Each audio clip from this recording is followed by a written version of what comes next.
asalaamaaleykum sama gars yi mbaa jàmm ngeen fanaanoo mbarikal mbaa yow ngeen ci jàmm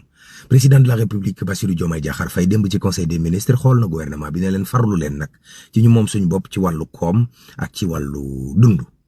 ndax njëkk yi di yokk moom mënu koo nangu ndax état bi joxe nañ lu war a tolloog 140 milliards ngir wàllu góorgóor lii ci njëkk yi nga xam ne dañ koy soxla mooy denrée de première nécessité yi terewul ba tey am na ñoo xam ne ñu ngi jéem a yokk ngir yokk seeni bénéfice loola état bi du ci baale du ci jéggale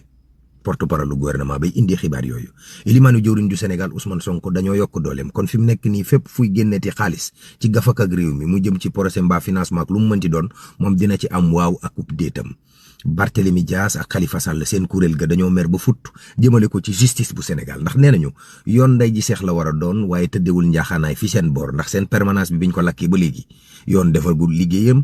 waaye it seen garde corps yi ñu atte niñ leen atte dafa mel ne politique ko lal borom Jakarta yi dañoo mer ba futt de diggante Ziguinchor Kaolack ak Sédhiou wàcc ci tali bi taali pëna wane seen naqar ne ñetti weer yi état bi wax ne lañ leen may ñoom arrangé wu leen nañ ko yokk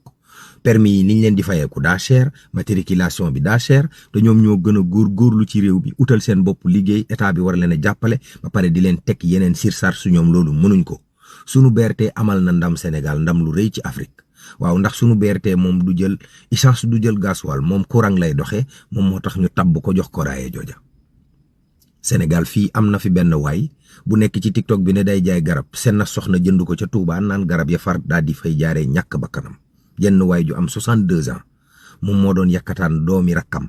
ju am 12 ans xale bu jigéen bi di ko may ay 1000 francs ay 2000 ba yoon jàpp ko tëj ko 30 ans de prison